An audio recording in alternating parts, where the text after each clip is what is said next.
What's up, Conquerors? We are doing an Age of Empires 4 coaching video today. Our friend here, SmartTone98, or Smart198, excuse me, Smart198, he posted on Reddit, said that he is a Malian main. He plays 2v2 a lot with his friend, and they have a hard time fighting against the French-English combination in 2v2. Which makes a lot of sense. French-English 2v2 is probably the most, I would say, probably the most aggressive and hard to deal with team in a 2v2. Just because it's so fast. You know, the French are going to get up school cavalry, English are going to get council hall and have longbows, and you make spears to fight the French knights, and then they all get killed by longbows. So they played a game on Prairie, which we'll take a look at here. Smart198's been playing some team ranked with his friend, so he's gold 3 right now. That's his season highest. Win rate about 54%, 53 games played, so we'd like to see what we can do to get him up to platinum here. And hopefully some tips we go through in this game will help. I picked this Prairie game specifically because it's a loss to the English-French combo. These guys are all gold, so around similar level. And I'm not going to look too much into the timelines and statistics right now, but it's a 20-minute game, so we'll take a quick look through this replay. I usually watch these 8 times speed through before I review them, just to see what the general strategy you have is. And you kind of start off doing the right thing with Malians, which is you go to build your pit mine, your other guys gather wood, and you're going to build houses around your pit mine.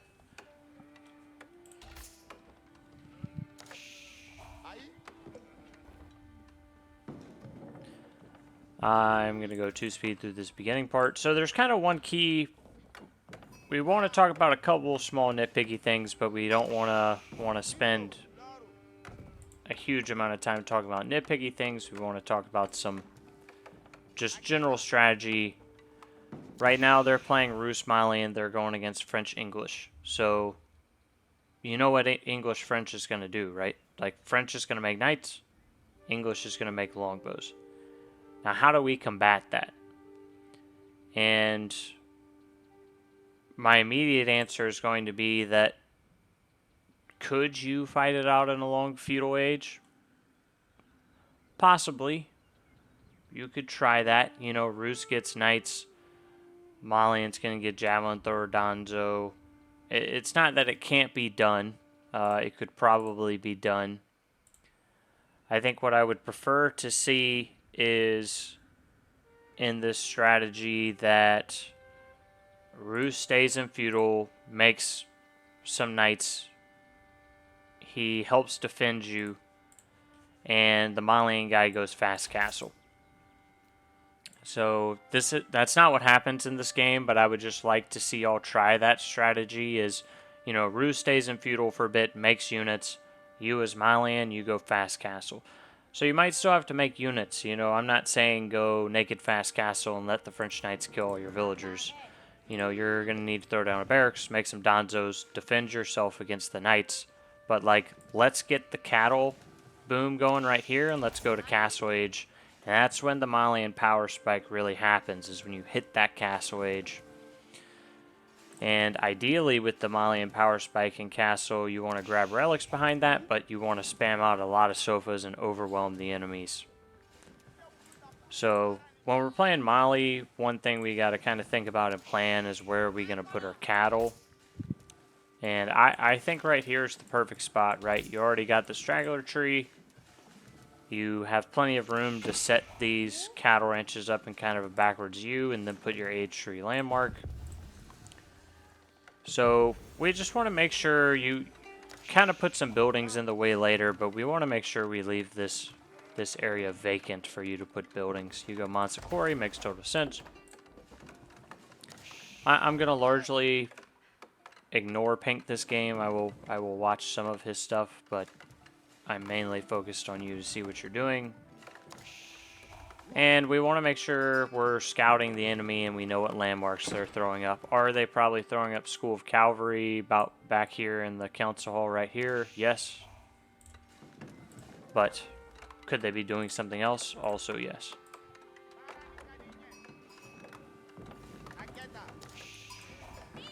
Something I'll observe here. I know a lot's going on at the same time, so it's always easier said than done.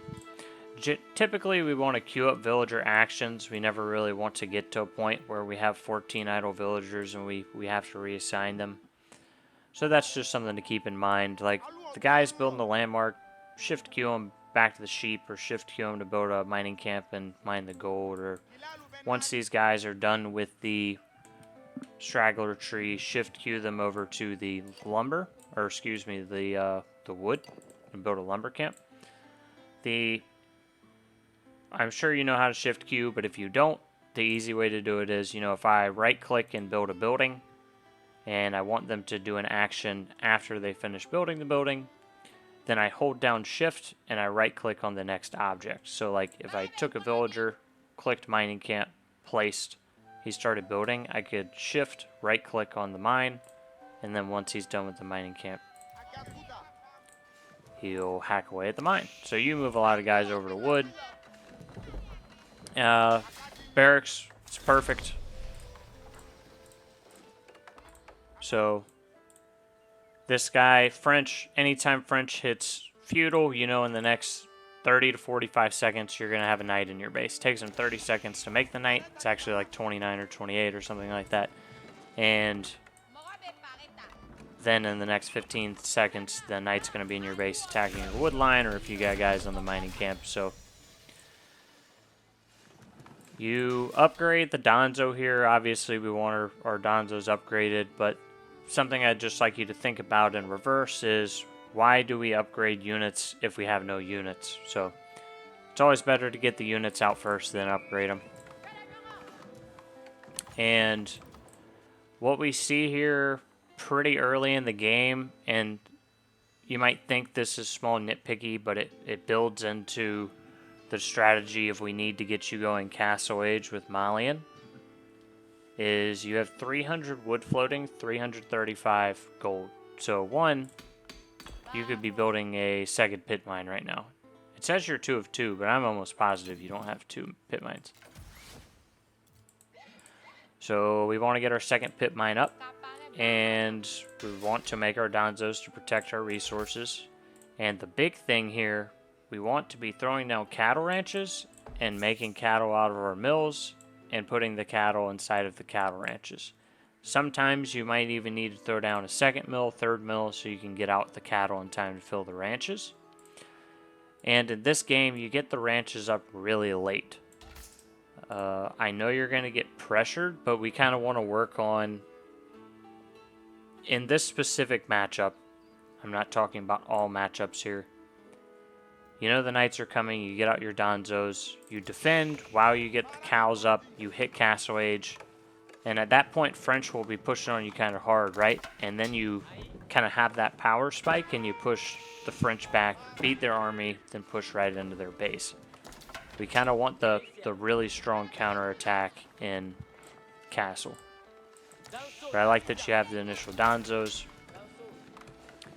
And, idle time happens on the TC. We want to make sure we're always producing villagers out of the town center, which is also very key in this game.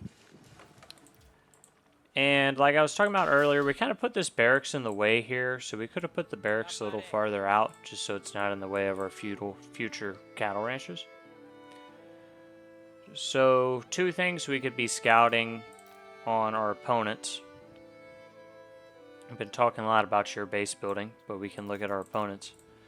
Is we want to see what English and French are doing. So Rus should be scouting English. He should be scouting stone and gold. No stones taken. So English is staying on 1 TC. He's only got 4 guys on gold, so he's not going fast castle. So Rus, that should kind of tick off in your Rus ally's head, and hopefully he's communicating to you, hey, English is playing feudal. He's going to make units. Luckily for Rus, he's actually made no units. Same for French, right? Like, has the French player, has he gotten any stone? If not, he's on 1 TC. Does he have a lot of guys on gold? No, he's only got 4. So he's also playing 1 TC feudal. So you know the aggression is coming. Like, you know the longbows and the knights they're going to be coming at you. So Donzo's right call here to defend.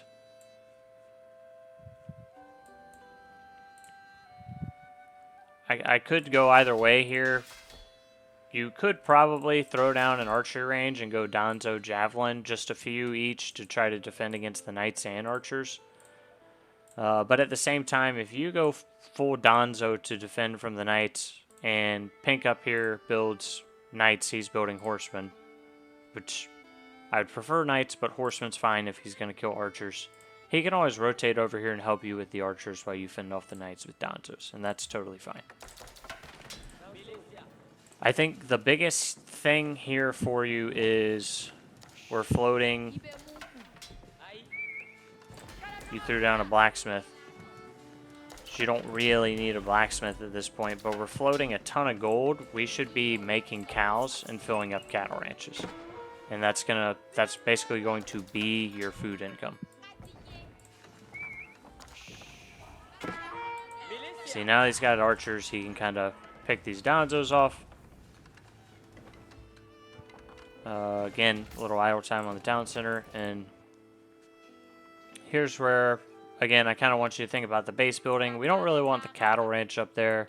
It's going to be kind of a pain to fit our H3 landmark based on the positioning of this ranch. So we just kind of wanted the barracks off to the side and then kind of the upside down U where we could put our H3 landmark. Don't really need a blacksmith in feudal. You are getting the +1 ranged armor. I suppose that's fine. You know there's archers, but we want to get you to castle, right? Like, I want you to make units and survive, but I want you to get to castle and then beat the enemy. You're not really trying to beat them in feudal here. Again, idle. Maybe something good for you would just be having your town center hotkeyed, you know, to 1, or maybe you hotkey mine to 0, so if I'm anywhere on the map, I just hit 0. The other thing is just every once in a while you can click H, that'll take you to your town center, and then you queue up a couple villagers, and that should be helpful.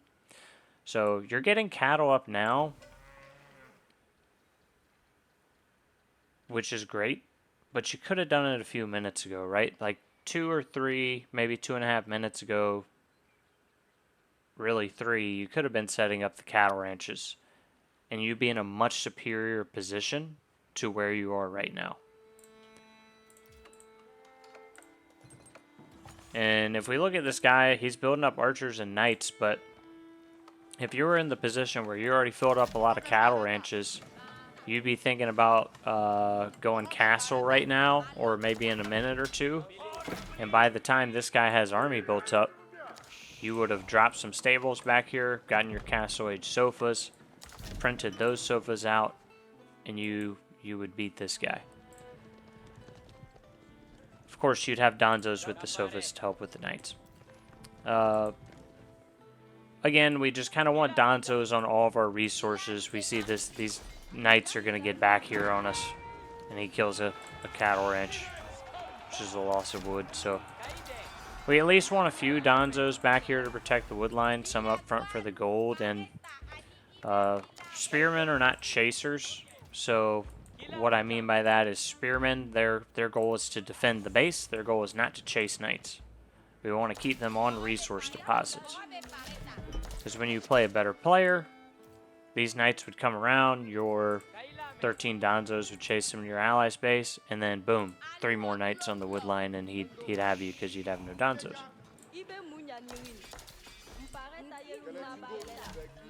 So again, you're putting a lot into army right now, which if you were really going to go feudal and fight this guy, which I would prefer you go castle and the Rus guy helps defend you and cover you to do that, you would need Danzo Javelin.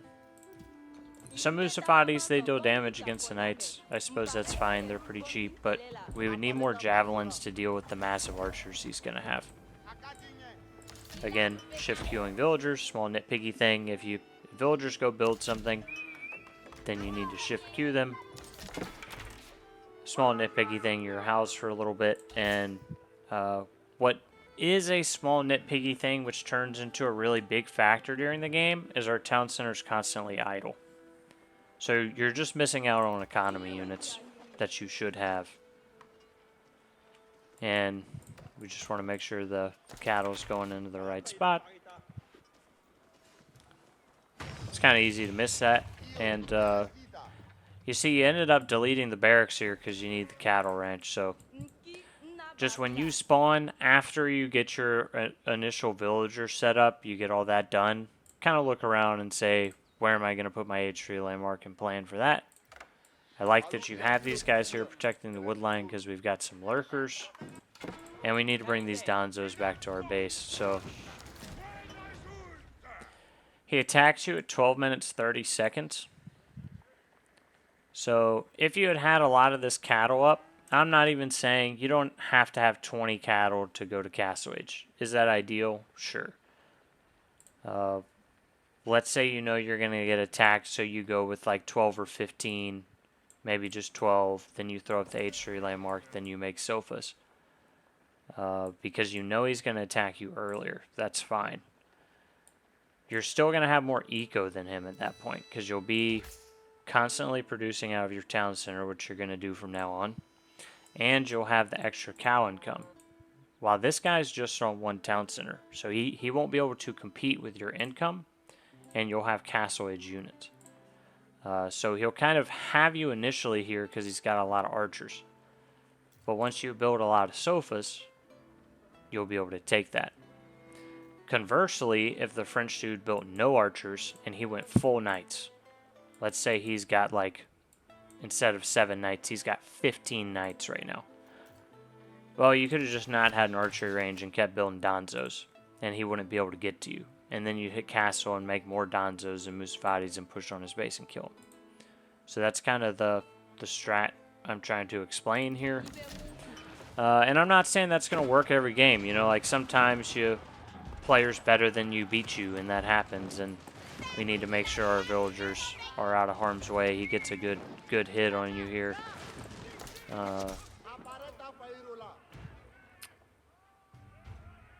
So I think if I were you, he was pushing on this front gold mine. I needed to move my gold villagers. You can just pull these guys. It's always easier said than done, right? Like I'm looking at the game through God vision.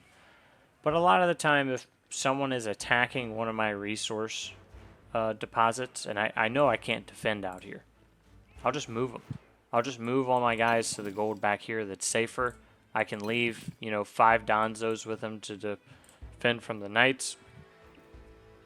And then they don't all get shot by the archers. So now that we're getting pushed, our economy's a little out of whack. We don't have access to our front gold. We got a lot of guys on wood. And he's kind of thrown off your whole game plan now. So we've had to invest in army. And going Castle Age right now would be difficult for you. Because now he's got a big army up. You don't have a lot of food, don't have a lot of gold, got a lot of stacked wood. And if you start stacking up a lot of one resource, you either build a market and sell it, or you got to pull some guys off wood and throw them on other resources. So one or the other. And I'm not going to pick on pink here. This is just some tips here I'm going to give, because this is a pretty crucial fight in the game. So, one, we need your 9 Danzos back at base, because English isn't making mounted units, and we really need the Danzos at your base to help against the knights, right? So we needed to bring those back for this fight. If Pink said, hey, I'm going to rotate your base in a minute, you'd say, okay, I'm bringing the Danzos home. So this is a pretty crucial fight. So right now on our base, we should have the 9 Danzos here, but we don't. So we have 10 Musafatis, 3 Javelins, 5 Donzos. He's got 3 Knights, 4 Knights out of position, 11 archers, or excuse me, 24 archers. Pink's got 11 horsemen. So if I look at Pink, Pink's done a good job of getting his blacksmith upgrades. His horseman has, some of them are injured, okay, but let's say 125 HP, 3 ranged armor. This archer is going to do 2 damage to a horseman. 2 damage. So to one-shot these horsemen, he would need, what, 63 archers? So what we should see happen in this combat, and here's just a little point for Pink. If you have horsemen and you're trying to attack archers, don't run at them from the front, especially if you've got to run through buildings. What I really want to see is, like, let's get green here. Let's get Pink out here.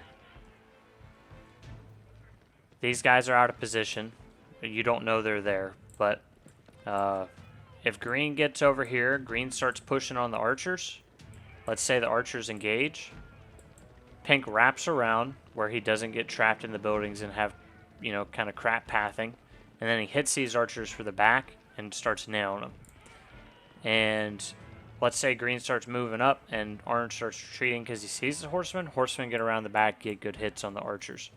What we're going to see is you guys kind of try to cram through this tough to get through area with all the buildings. The horsemen get caught up and fight the knights, and then Pink picks off this green, or excuse me, orange picks off this green army. So I think y'all can win this fight right here. Like, with a proper engagement, green kills the knights, and Pink kills the archers, but boom. Horsemen can't get through. Horsemen get stuck. Horsemen attack the knights. Green does get the knight. This gives time for the knights to rotate and hit your guys. And by the time we get to the archers and start hitting them, we got 6 horsemen, 2 which are basically dead. And since we're not behind them, orange kind of does a mildly good job of this. But he should be able to kite and kill all your horsemen, no problem. So you see, the horsemen are doing a great job against the archers, but there's not enough of them left to kill, and the green guys aren't helping us out. So Pink gets mopped up here. But I do think that was a winnable engagement, or at least a draw, and he cleans you guys up here. And so you got the Musafatis and Donzos for the knights, but again, orange is going to absolutely destroy your army because he's got archers against light infantry units. And orange says, yep, I'll just take these guys, go around for the javelin throwers. Which is exactly what he should do in that scenario. And that's game. So that's a good game right there. Y'all play a little longer. Teal's been pushing up here some, but he's not particularly threatening. If this was, I think if this was played better, you would be at Castle Age at this point with sofas, and you'd be able to push this back. And Pink would be able to hold Teal because Pink would make the horsemen are good to kill archers, but Teal doesn't have archers. So it was good to rotate with the horsemen and help out to kill the French archers. I think like that was a good rotation. It's just the battle didn't happen the way it needed to happen. And if Pink goes knights here, knights archers, he can take this English force. You use the archers to take out the spearmen, and the knights clean these men-at-arms up. And I think Pink's got it. Pink's got a little village back here. That's actually where these villagers live. It takes way too much time for the villagers to walk back to sleep in the town center. They actually just live in these houses that are out here by the wood line. Pink, if you're playing Rus, I know you were hunting the deer and wolves and stuff early. I would also highly advise that you kill this boar. And you get, like, if a boar is this close, kill the boar and have 8 villagers gather food from it. That is very fast food gather rate. So, since I've been talking for a long time, let's talk about key takeaways.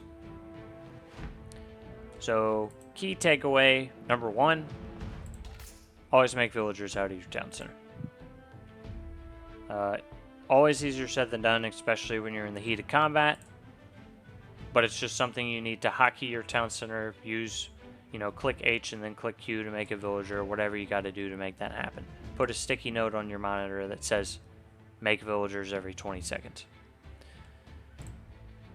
Key takeaway number 2 is we float a lot of resources, which is easier to do when you're getting attacked. But if we look at Pink, Pink's got 1,000 gold.